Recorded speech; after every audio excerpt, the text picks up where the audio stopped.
Assalamu alaikum khawateen wa Hazrat. My name is Mohammad Shahrukh and I welcome you from the platform of KIPS. Today we have Dr. Momina Azhar who stood third in CSS 2024 और इसके अलावा इन्होंने PAS Pakistan administrative service में allocation हासिल की है. Thank you so much Momina for joining us today. It's a pleasure to have you. First things first, मुझे बताएं जब रिजल्ट आया, जब पोजीशन आई तो क्या तासुरात थे, क्या फील किया था? ओवरवेलमिंग था, डिसबिलीफ था? थोड़ा सा जरा इजहार करें, कैसा फील कर रही थी? जब रिजल्ट आया तो डेफिनेटली बहुत ज्यादा खुशी थी कि अल्लाह ताला ने करम किया और जितनी भी हमने मेहनत की, ऑब्वियसली सब मेहनत करते हैं, लेकिन वो एक अकम्पलिशमेंट की जो फीलिंग आती है ना, दैट इज बियॉन्ड डिस्क्रिप्शन, और मैंने ऐसा ही फील किया. जबरदस्त. अच्छा, मोमिना की ये सेकेंड अटेम्प्ट थी और अनफॉर्चुनेटली जिस तरह बहुत लोगों के साथ होता है, इनका भी ये एक जो है सब्जेक्ट का प्रॉब्लम हुआ था, वो था English essay, which was difficult nut to crack. So उसके अलावा first attempt में भी she scored 700 above marks, which is phenomenal. So she knew कि सिर्फ essay clear कर लिया तो the game is in your hands. तो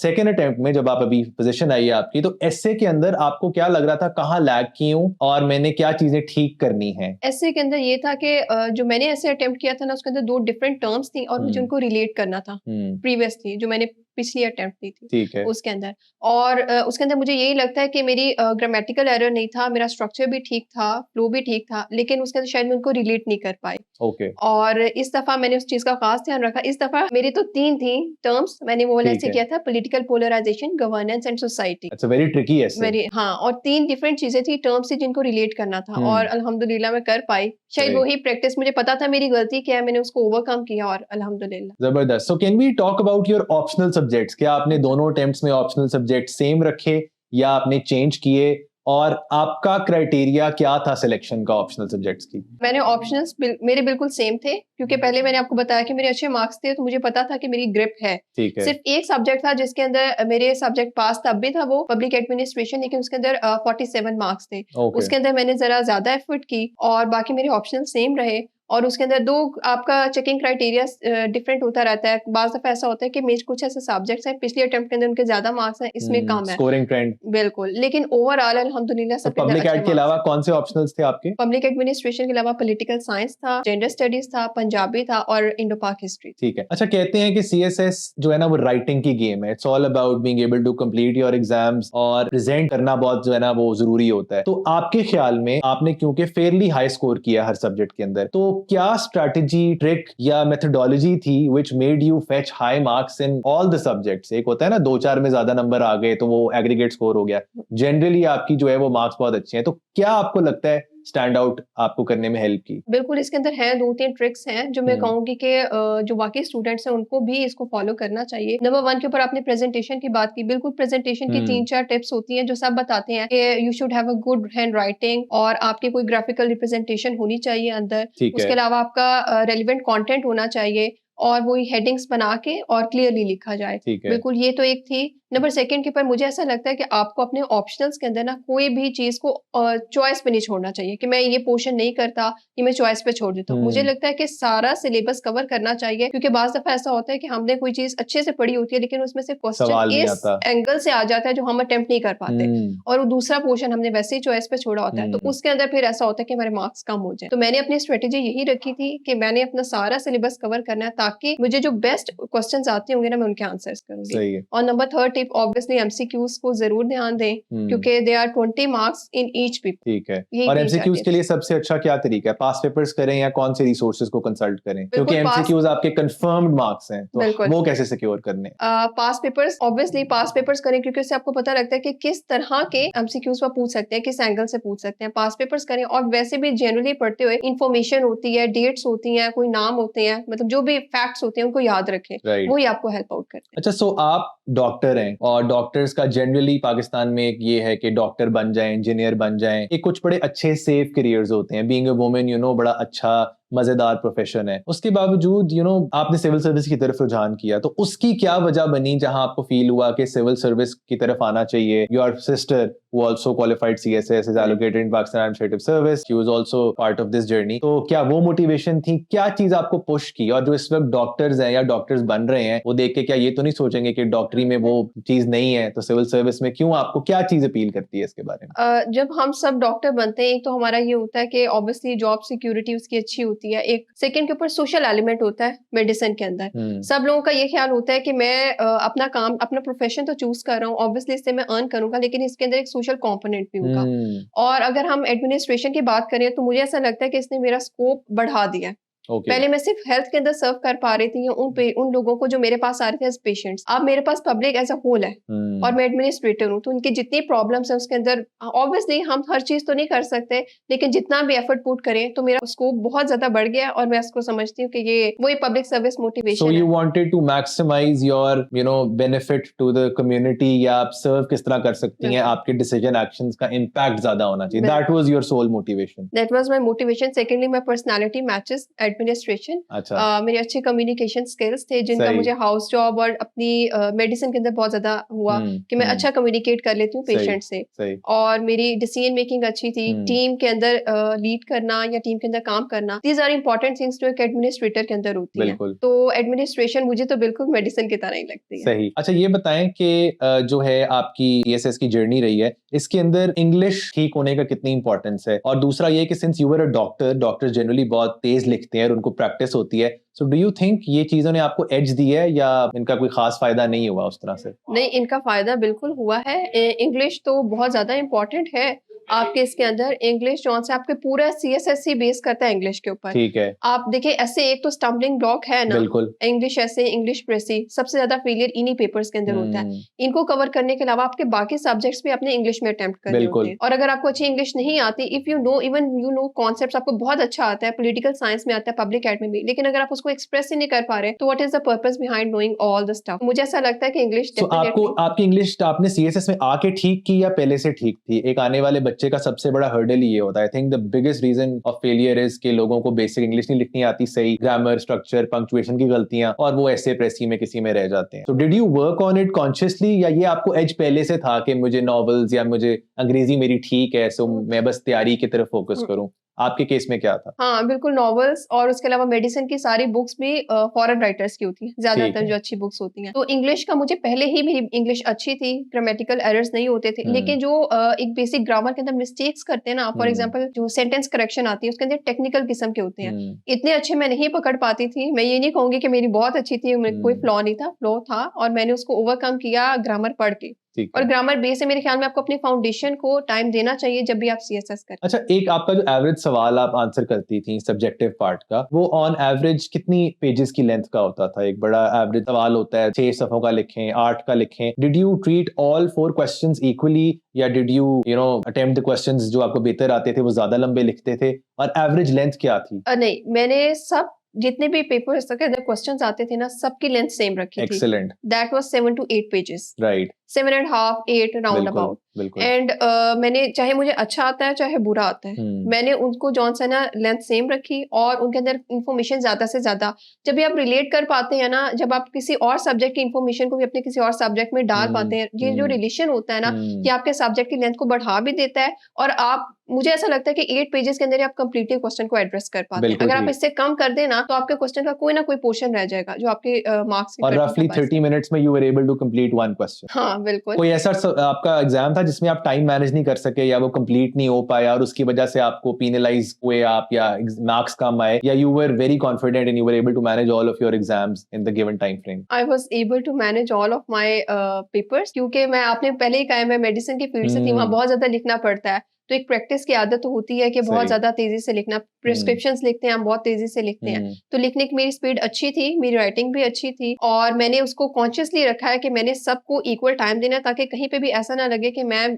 टाइम मैनेज नहीं कर सकी। सो कुछ ऐसी मिथ्स बताएं जो सीएसएस की जर्नी से पहले आपको लगता था कि ये ऐसा है, या ये बहुत मुश्किल, या जो है ना डिफिकल्ट चीज है, and then when you stepped in the journey कुछ चीजें बस्ट होती जाती हैं कि यार ये तो एवं सुना था, इतना कोई सीन नहीं है, या इतना जो है ये ऐसा नहीं, ऐसे होता है। So top 3 myths that you were able to bust when you started your journey, या in the midst of your journey, कि यार ये चीजें इस तरह नहीं, इस तरह है, जो एक देखने वाले बंदे को पता लगे कि यार ये बात गलत है, ऐसा नहीं होता। एक दो बातें या जितनी आप रिकॉल कर सकते अच्छा, मिथ्स तो हंड्रेड्स हैं, जितने मुंह है उतनी बातें हैं। ऐसा ही है, तो कहते हैं। इसीलिए मैं पूछ लेकिन रहा हूँ कि हाँ, आपने क्यों क्वालिफाई कर लिया, तो कौन सी बातें गलत थी और कौन सी सच थी जो मोटी बातें हैं। लेकिन मैंने मेरी बहन मेरे सामने थी, शी वाज माय मेंटोर, और आपके घर पे मेंटोर हो तो आपको बाहर जाने की जरूरत ही नहीं ऐसा होती। ही है। और जितनी मिथ्स थी ना वो उसने बस्ट की हैं, मैंने तो उस पर यकीन किया बस। सही। ठीक हो गया। तो जितने भी हैं कि आपके इंग्लिश ऐसे पास नहीं होता, ठीक लेकिन है। आई न्यू कि अगर आप अपना सही जो भी उसका स्ट्रक्चर है, जो भी उसका कंटेंट है, उसको अच्छे तरीके से लिखो तो आप पास कर सकते हो। ठीक है। फिर ऐसे same about the other subjects, आपने किस तरीके से हाई स्कोरिंग रहना है, आपने एमसीक्यूज को टाइम देना है, ये सब चीजें मिथ्स होती हैं कि नहीं ऐसा नहीं होता। कोई सब्जेक्ट हिट होता है, जिस तरह एग्जांपल दूंगी, इंडो पाक हिस्ट्री को सब कहते हैं कि ये हिट होता है तो ये नहीं रखना चाहिए, सही। इसकी बजाय यूरोपियन रख लें, यूएस हिस्ट्री रख लें, British. But I went for Indo पाक तैयारी हिस्ट्री। अच्छी है तो you can score really well. वही बिल्कुल बात है कि आपने सुनी बिल्कुल। होती तो आप वो ना रखती, हाँ, बट तो इट ये स्कोरिंग वाली वर्क। मिथ थी, इसको भी ओवरकम किया, इंग्लिश के मिथ को भी। तो ये सारे मिथ्स तो होती हैं, लेकिन मेरी my sister, she was really helpful. So आपकी प्रायर जो जर्नी है एजुकेशन की, उसमें क्या ऐसी कोई चीज थी जिसने आपकी सीएसएस की जर्नी को हेल्प किया subject wise? I mean current या कोई रिलेट कर, जिस तरह आईआर वालों को फायदा होता है, पॉल वालों को होता है, जर्नलिज्म वालों को होता है। Can I assume and say कि you started as a complete beginner, like yes. You did not have any prior knowledge? नहीं, आई हैड प्रायर ठीक नॉलेज। है। हम पढ़ते हैं, इस्लामियत पढ़ते हैं, पाकिस्तान ठीक है। स्टडीज पढ़ते हैं, इंटर में भी पढ़ते हैं, मैट्रिक में भी वो पढ़ते तो हैं, सब पढ़ते हैं। सब पढ़ते हैं। लेकिन देखिए, एक पढ़ने का आपको भी कोई तरीका होता अनड्यू है। एज नहीं था, मैं इस नहीं, तरह मुझे पुट करूं। अनड्यू एज था, क्योंकि मैंने कभी भी ऐसे नहीं पढ़ा जिस तरह यूजुअली समझा जाता है कि जो भी मैट्रिक इंटर के बच्चे होते हैं वो रट्टा लगाते हैं, सही। क्राइमिंग करते हैं। सही। लेकिन मेरा कॉन्सेप्ट्स भी अच्छे थे। ठीक हो गया। तो मुझे पाकिस्तान अफेयर्स के अंदर या उसके अंदर ऑब्वियसली वैसा कॉन्क्रीट नॉलेज नहीं होता, सॉलिड नहीं होता, फैक्चुअल नहीं होता, लेकिन कुछ हद तक आपको आइडिया होता है कि क्या हुआ था। इस्लामियत तो बेसिक कॉन्सेप्ट है, हम डे टू बिल्कुल डे लाइफ के अंदर भी इस्लाम को प्रैक्टिस करते हैं। सही। तो उस चीज, तो ये चीजें मुझे हेल्प आउट की थी। Secondly, general science and ability, medicine portion के अंदर मुझे बायो बहुत वाला ज्यादा, पार्ट उसमें हेल्प हो जाता है। ठीक बिल्कुल, है। बहुत ज़्यादा हेल्पफुल होता है। सही है। तो ये सब चीज़ें हैं, कुछ आपका बैकग्राउंड होता है, कुछ आप नई चीज़ें सीखते अच्छा, हैं। कुछ लोग कहते हैं कि 3 महीने में हो जाती है तैयारी, 10 महीने करें, साल डेढ़ लगाएं। आप क्योंकि रिगरसली 2 साल कंसेक्यूटिव आपने बड़ा टाइम लगा के उसमें प्रॉपर्ली जस्टिस किया है, तो एक बिगिनर जिसको कोई बैकग्राउंड नहीं है, just graduating from university, let's say marketing की डिग्री है या बेसिक डिग्री है, वो अगर इस फील्ड के अंदर आता है तो how much time should he bear in mind या कीप इन माइंड कि यार इतना मैंने इन्वेस्ट करना है, और क्योंकि इसमें लक फैक्टर भी है, उस पर मैं बल्कि आता हूँ, तो कितना टाइम आपके ख्याल में इस एग्जाम की जर्नी के साथ जस्टिस करने के लिए रिक्वायर्ड है? मेरे ख्याल में कोई यूनिवर्सल नहीं है कि मैं कहूँ मुझे 1 साल लगा है या 6 महीने लगे हैं, या किसी और बच्चे को 2 साल लगे हैं, किसी को 4 साल लगे हैं। This is not universal, right. It depends on person to person. Right. ठीक हो गया। आपकी कितनी कैपेसिटी, आपका कितना बैकग्राउंड है, आपका कितने कॉन्सेप्ट बिल्डिंग है, और अल्टीमेटली जो चीज डिटर्मिनिंग फैक्टर होता है वो आपकी डिटर्मिनेशन होती है, आपकी बिल्कुल। कंसिस्टेंसी होती है। ट्रू। और कंसिस्टेंसी इज द की पास करने के लिए। कोई पक्का टाइम नहीं है कि आप 3 महीने में कर लेंगे, 6 महीने में, 1 साल में। और मैं ये कहूंगी भी नहीं किसी को कि आप इतनी देर में कर लेंगे। बिल्कुल, सबसे रेयरेस्ट जो ह्यूमन क्वालिटी है ना वो कंसिस्टेंसी है। बट बेसिकली अगर मैं कहूं यार मैंने 8-10 महीने लगाने हैं, so do you think 10 months, 8 to 10 months एक बिगिनर कंसिस्टेंटली लगाता है तो that is decent amount of time to do justice with the exam? अगर मैं अपने एक्सपीरियंस से बात करूं तो डेफिनेटली मैंने इतनी ही देर लगाई एक थी। मुनासिब अच्छी टाइम फ्रेम है, 8 से 10 माह अगर आप प्रॉपर इन्वेस्ट करें तो आप एक फेयर चांस दे सकते हैं। बिल्कुल, मैंने 7 मंथ्स की प्रैक्टिस की थी इसके राइट। अंदर। राइट। मैंने बिल्कुल इसको ही टाइम दिया था। वैसे मैं डॉक्टर हूँ, साथ में प्रैक्टिस कर रही थी, लेकिन मैंने उसको बहुत कम कर लिया था। एंड के ऊपर अपना थोड़ा सा ऑफ भी लिया था, इसीलिए कि मैं पेपर्स वो कर सकूं। सही। तो इसके, अगर आपका एक ड्रीम है ना, तो आपको उसको पूरी तरह चेस करना चाहिए, उसके ऊपर राइट। जो सा ना कॉम्प्रोमाइज नहीं करना चाहिए। I ऑल इन follow- आए बिल्कुल जो है सीएसएस का जनरली, ऑल्दो ये बहुत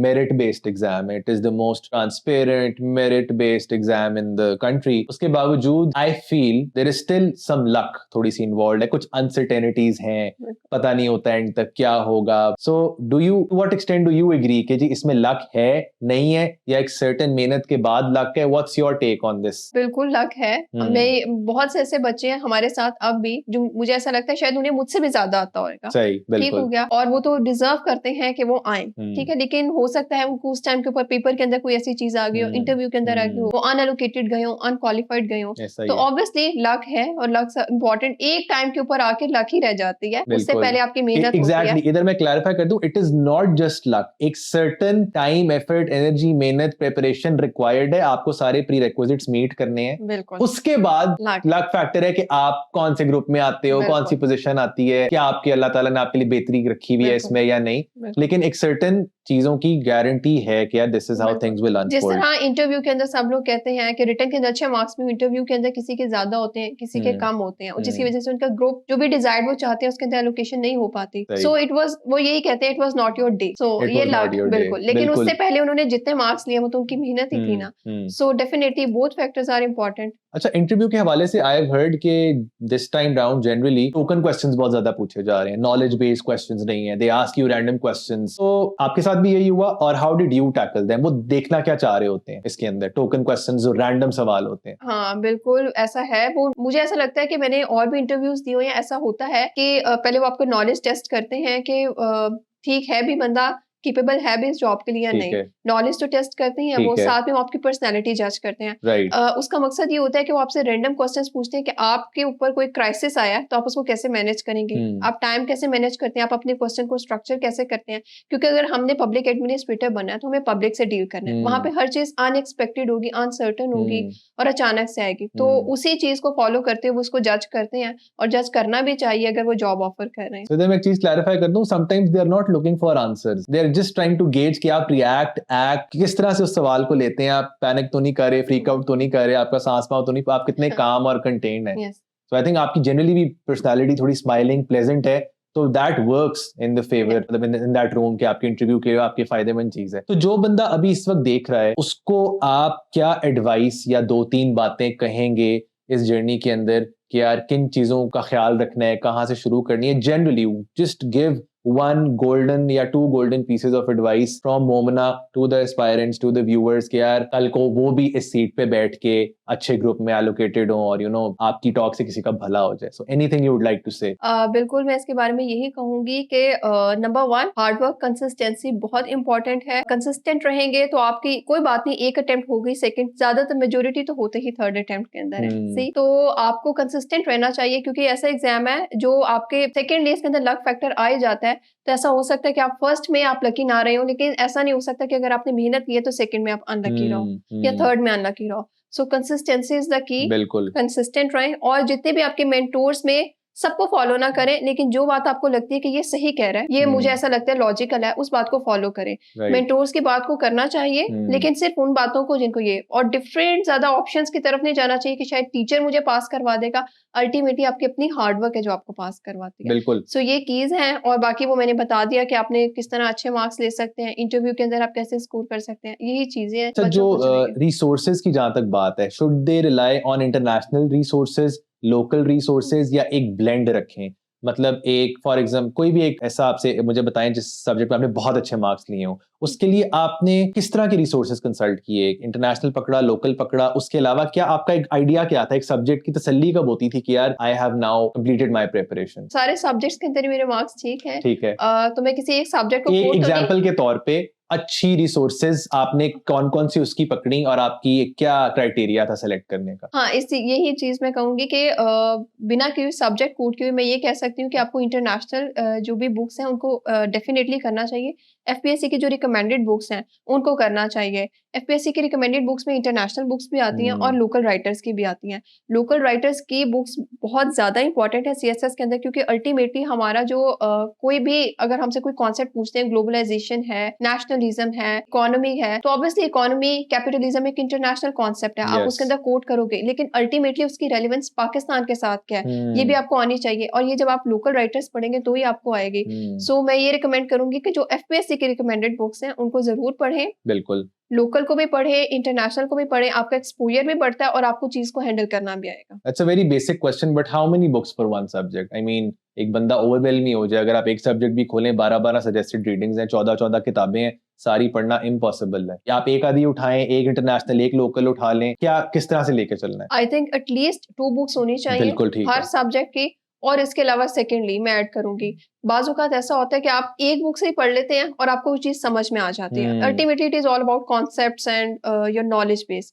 अगर आप उसको अच्छे तरीके से, आपको एक बुक से समझ आ रही है तो उसको फॉलो करें। आपको बुक से समझ नहीं आ रही, गो फॉर द यूट्यूब के ऊपर इतनी वीडियोज़ होती हैं, उनको देखें। बिल्कुल। आपको यूट्यूब के वीडियो से नहीं आ रही, आप चैट जीपीटी खोल सकते हैं, बिल्कुल। गूगल कर सकते हैं। तो द बेसिक थिंग इज़ जब आपको एक चीज़ की समझ आ जाए, आप उसको छोड़ दें। जब तक समझ में नहीं आती, तब तक आप कंटिन्यू रखें अपनी उस चीज़ को, चाहे आपको 1 बुक पढ़नी पड़े या 10 पढ़नी पड़े। बिल्कुल। टॉकिंग अबाउट चैट जीपीटी, मुझे याद आया एआई बहुत ज्यादा लोग हर चीज को रिसर्च करने के लिए, आंसर्स निकालने के लिए, आउटलाइंस बनाने के लिए यूज कर रहे हैं. Did you do the same? How did you use chat GPT और एआई? और ये एक कंस्ट्रक्टिव चीज है या ये बहुत जो है ना वो डेंजरस चीज है एक कैंडिडेट के लिए? चैट जीपीटी या एआई को किस तरह से रिकमेंडेड हेल्दी यूजेज है उसका? देखिए वही बात है, AI can be constructive, can be ये डिस्ट्रक्टिव, तो आपने इट ऐसे की ओनली स्टेटमेंट दे डिपेंड्स दी है. ऑन योर बिल्कुल नहीं, बिल्कुल बिल्कुल ये जो बात है भी सही, ऐसा ही ठीक है. हो गया। अगर आप ये समझते हैं कि मैं एक क्वेश्चन को वहां पे लिखूंगा और मुझे एक आंसर आ जाएगा, मैं उसको क्रैम कर लूंगा और मैं जाके पेपर में उसको ही रिप्रोड्यूस कराऊंगा, तो ऐसा नहीं होता कि आपको वही क्वेश्चन आए या आप बिल्कुल वैसे ही उसको। बाजू का ऐसा होता है क्वेश्चन और डायमेंशन से होते हैं, उसके अंदर कुछ टर्म सेम होती हैं, हम उसी क्वेश्चन को रिप्रोड्यूस कर आते हैं और वो हमारे मार्क्स डिस्ट्रक्टिव बिल्कुल हो जाता है। सो इट बिल्कुल. कैन बी डिस्ट्रक्टिव अगर आप उससे कॉन्सेप्ट को समझे। बाजू का बहुत हम्म, दफा ऐसा होता है, फॉर एग्जाम्पल मैं एबिलिटी का एग्जाम्पल दूंगी, जनरल एबिलिटी के क्वेश्चन होते हैं वो हमें नहीं अवेलेबल होते हैं, जारी बात है एक रैंडम से क्वेश्चन होते हैं, हम्म, किसी बुक के अंदर नहीं मिल रहा कि उसको कैसे सॉल्व करना है, ठीक हो गया, कहीं यूट्यूब के ऊपर नहीं है, गूगल, तो आप चैट जीपीटी पे डालें, वो स्टेप बाय स्टेप आपको बताता है कि आपने उसको कैसे सॉल्व करना है, तो आपकी क्लैरिटी आ जाती है। जरूरी नहीं आपको वही क्वेश्चन आए, but you will know the method. So AI को आप यूज बिल्कुल करें अपने कॉन्सेप्ट क्लियर करने स्ट्रेंथन के लिए, करने के लिए. बिल्कुल नॉलेज के लिए, उसके लिए, लेकिन उसका बहुत ज्यादा ओवर रिलाय ना करें या उसी एग्जैक्ट चीज को क्रैम करके रिप्रोड्यूस ना करें, वो डिस्ट्रक्टिव हो सकता है। बिल्कुल ठीक है. सो कंसेप्चुअल क्लैरिटी लें, कॉन्सेप्ट्स ठीक करें, उसको समझें, लेकिन वो rote learning will get you nowhere. बल्कि मेरा ख्याल है लोग हैंडीकैप हो गए हैं उस पे ऊपर, इतनी ज्यादा रिलायंस है कि the moment you take their phone away उनका ब्रेन शट ऑफ हो जाता है बिल्कुल। और लोग तैयार, उनको लग रहा होता है कि बहुत हुआ है. Last 2 questions. आपने मॉक्स दिए, मॉक्स की कितनी इंपॉर्टेंस है, कितने मॉक्स दिए, कितनी देर रिटन प्रैक्टिस की, थोड़ा सा लास्ट स्टेज इसके हवाले से, और इससे पहले रिविजन्स कितनी की, 1 की, 2 की, 3 की, अपने नोट्स बनाए और मॉक्स कितने दिए? मैंने नोट्स बनाए अपने, मैं इसको क्रोनोलॉजिकल ऑर्डर के अंदर लेके चलती हूँ। मैंने नोट्स टॉपिक बनाए, वाइज थे? बिल्कुल। ठीक है. कोई भी सब्जेक्ट पढ़ रही हूँ, कोई भी इन्फॉर्मेशन, पीस ऑफ इन्फॉर्मेशन पढ़ी है, मैंने उसको अपने नोट्स के अंदर नोट डाउन कर लिया है। जबरदस्त. मेरे नोट्स कॉम्प्रिहेंसिव होते थे, जिस तरह हम मेरी एक प्रैक्टिस थी मेडिसिन के अंदर भी कंसाइज से कॉम्प्रिहेंसिव से नोट्स बनाना, मैंने उसी को फॉलो किया। हम्म, मैंने नोट्स बनाए, जब भी हम्म, पढ़ती थी कोई चीज उसको नोट डाउन कर लेती थी साथ में, ठीक हो गया। वो नोट्स को ही बाद में रिवीजन का टाइम होता है, आप पूरे सब्जेक्ट को दोबारा रिवाइज नहीं कर सकते, हम्म, और यही आपके जाके पेपर के अंदर 2 घंटे हैं, आपने रिवाइज करना है, नोट से ही रिवाइज कर सकते बिल्कुल. हैं। तो नोट्स बनाए, उन्हीं को रिवाइज किया। कोई एक स्पेसिफिक नहीं है कि मैंने 1 revision the, second the, third, depending on मुझे ऐसा लग रहा है मुझे अभी ये चीज नहीं आती किसी सब्जेक्ट की, मैं उसको दोबारा रिवाइज कर लूंगी। ठीक. बाज़ औक़ात ऐसा होता है एक सब्जेक्ट को मुझे दोबारा रिवाइज करने की जरूरत नहीं। हम्म. सो ये रैंडम है, कोई भी चीज यूनिवर्सल नहीं है कि यूनिवर्स इतनी एब्सोल्यूट नहीं दफा है. करेंगे तो बिल्कुल. आपका हो जाएगा। But revision is super important. Revision super important, क्योंकि आपको अल्टीमेट देखें बाद में आपको रिवीजन का बिल्कुल टाइम नहीं होता। नहीं होता. आपने बिल्कुल कॉन्क्रीट जो आपके नॉलेज सीमेंटेड होती है ना आपके ब्रेन के अंदर, आप उसी को एक बार देख के ही रिप्रोड्यूस करते हैं। वो जो हम्म, 7 दिन 6 दिन के अंदर 12 पेपर्स हैं, वो कभी भी ऐसा नहीं हो सकते कि आप कहो कि रिवीजन के बगैर या मैंने उसके बगैर कर लिया। हम्म, तो ये इंपॉर्टेंट है, मॉक्स इंपॉर्टेंट है। मैंने एक मॉक दिया था एक अकेडमी का, वो 12 पेपर्स मैंने ठीक इकट्ठे है. दिए थे। एक दफा बस ही आपने मॉक दिया बिल्कुल। एंड यू स्कोर्ड वेल, तो आपकी तसल्ली थी कि मैं राइटिंग भी प्रैक्टिस हो गई है, टाइम पे कंप्लीट भी हो रहा है, मार्क्स भी डिसेंट हैं. आई थिंक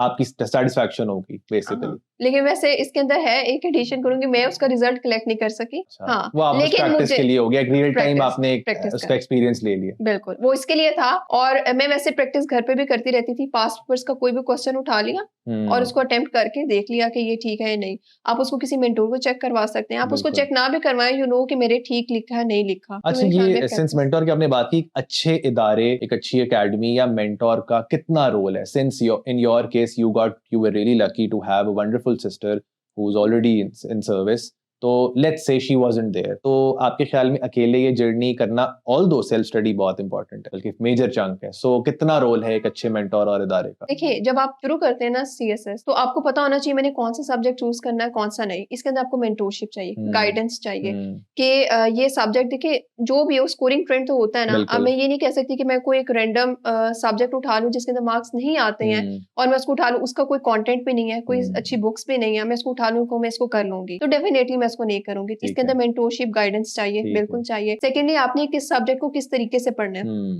हर सब्जेक्ट को हैंडल करने का डिफरेंट तरीका होता है। Pakistan, even Pakistan affairs and current affairs are so similar, but there is a different way to attempt both of them. तो आपको ये सब चीजें तो मेंटोर ही बताते हैं।